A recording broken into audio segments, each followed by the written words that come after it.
have the pleasure to present to you Dr. Martin Luther King, Jr.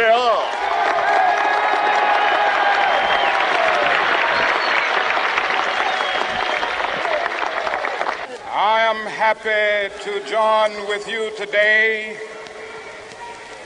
in what will go down in history as the greatest demonstration for freedom in the history of our nation.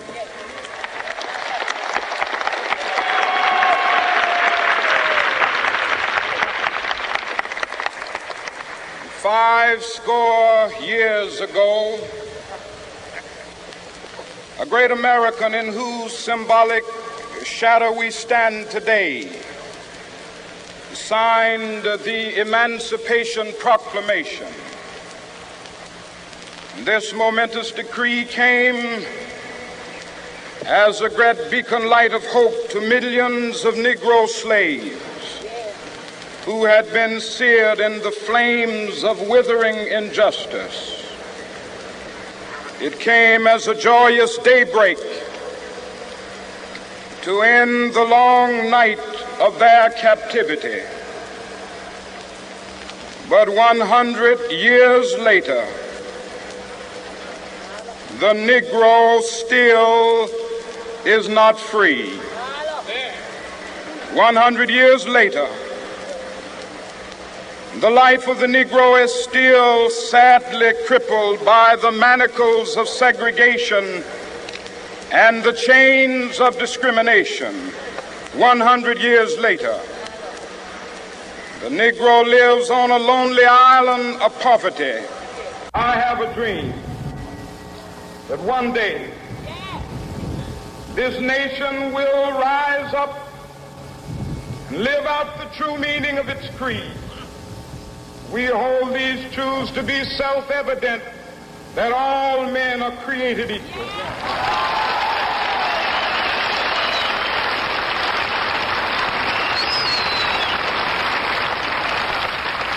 I have a dream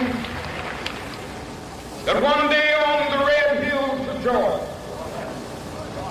sons of former slaves and the sons of former slave owners will they be able to sit down together at the table of brotherhood. I have a dream that one day, even the state of Mississippi, a state sweltering with the heat of injustice, sweltering with the heat of oppression, will be transformed into an oasis of freedom and justice. I have a dream. My four little children will one day live in a nation where they will not be judged by the color of their skin, but by the content of their character. I have a dream today.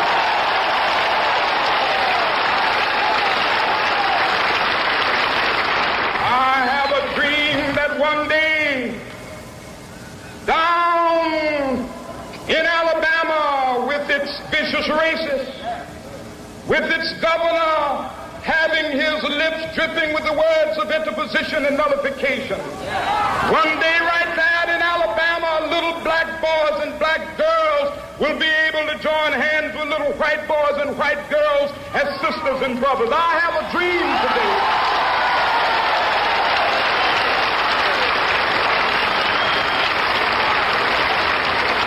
I have a dream that one day every valley shall be exalted, and every hill and mountain shall be made low. The rough places will be made plain, and the crooked places will be made straight, and the glory of the Lord shall be revealed, and all flesh shall see it together. This is our hope. This is the faith that I go back to the South with. With this faith, we will be able to hew out of the mountain of despair a stone of hope. With this faith, we will be able to transform the jangling discords of our nation into a beautiful symphony of brotherhood. With this faith, we will be able to work together, to pray together, to struggle together, to go to jail together, to stand up for freedom together, knowing that we will be free one day.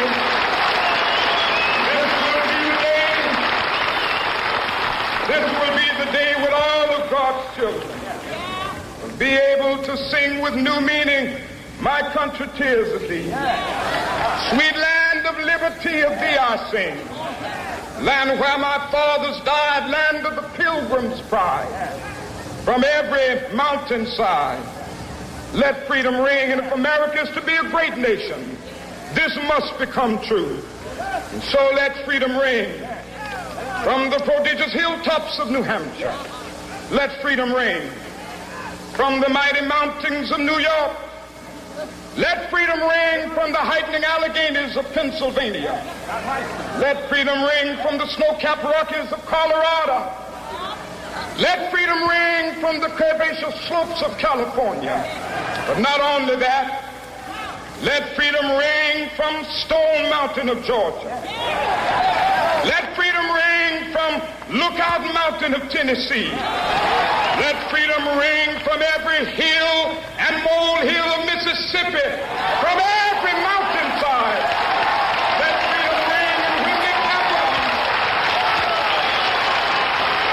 when we allow freedom ring, when we let it ring from every village and every hamlet, from every state and every city, we will be able to speed up that day when all of God's children, black men and white men, Jews and Gentiles, Protestants and Catholics, will be able to join hands and sing in the words of the old Negro spiritual, free at last.